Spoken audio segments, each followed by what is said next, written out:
How You Say It, by Katherine D. Kinzler, is a groundbreaking book that explores the profound impact of language on our social lives, particularly in the context of group identity and belonging. The author, a developmental psychologist, draws on extensive research and real-world examples to demonstrate how the language we use shapes our perceptions of ourselves and others, and ultimately determines who we consider to be part of our in-group or out-group. The book begins by establishing the fundamental role that language plays in human cognition and social organization.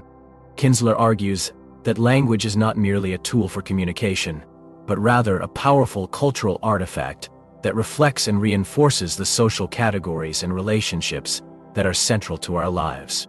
She emphasizes that the way we talk about ourselves and others is deeply intertwined with our sense of identity and belonging. One of the key concepts introduced in the book is the linguistic relativity hypothesis, also known as the Sapir-Whorf hypothesis. This hypothesis, originally proposed by Edward Sapir and Benjamin Lee Whorf, posits that the language we speak shapes our cognition and perceptions in profound ways. Kinzler provides numerous examples to illustrate how differences in language can lead to differences in thought patterns and social organization. For instance, she discusses how the lack of a single word for left and right in the indigenous Gugu-Yalan language of Brazil has led speakers to develop a more spatial and holistic understanding of direction. The book then delves into the ways in which language shapes our perceptions of social groups, focusing on the concept of us versus them. Kinzler explains that the boundaries between in-groups and out-groups are not fixed, but rather fluid and dynamic, and that language plays a critical role in defining and maintaining these boundaries.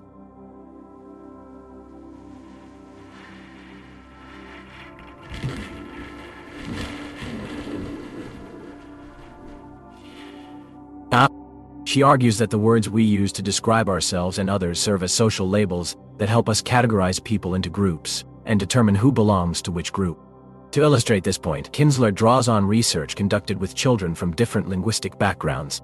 In one study, she found that children who spoke languages with more inclusive terms for person, e.g. niños in Spanish, were more likely to show a sense of shared identity and empathy towards members of other groups, while children who spoke languages with more exclusive terms, e.g. us and them in English, tended to exhibit stronger in-group biases. This research suggests that the language we use to describe social groups can influence the extent to which we perceive them as distinct or interconnected. The book also explores the role of language in shaping our perceptions of social categories such as race, gender, and sexual orientation.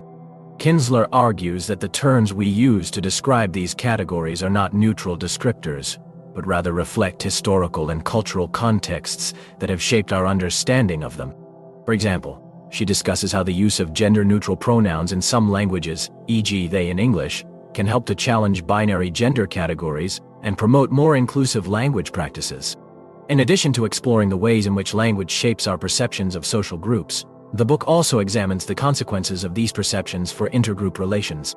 Kinzler discusses how language can both promote and hinder intergroup cooperation and understanding. For instance, she cites research showing that using inclusive language, e.g., we instead of they, during negotiations can lead to more positive outcomes and greater cooperation between groups. Conversely, she also provides examples of how exclusive language can fuel conflict and prejudice, such as the use of derogatory terms to dehumanize and marginalize certain groups. Throughout the book, Kinzler emphasizes the importance of being mindful of the ways in which our language use reinforces social categories and perpetuates inequality.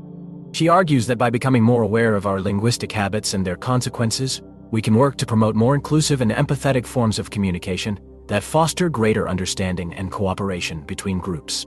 The book concludes with practical advice for individuals and organizations seeking to adopt more inclusive language practices, such as using gender-neutral pronouns, avoiding stereotypical language, and promoting the use of inclusive terms for social groups.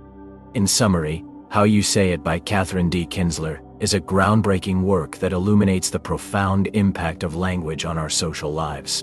By drawing on extensive research and real-world examples, the author demonstrates how the words we use to describe ourselves and others shape our perceptions of social groups, influence our sense of identity and belonging, and ultimately determine who we consider to be part of our in-group or out-group. The book offers valuable insights into the ways in which language can both promote and hinder intergroup cooperation and understanding, and provides practical advice for fostering more inclusive and empathetic forms of communication. Overall, this book is essential reading for anyone interested in the complex relationship between language, identity, and social organization.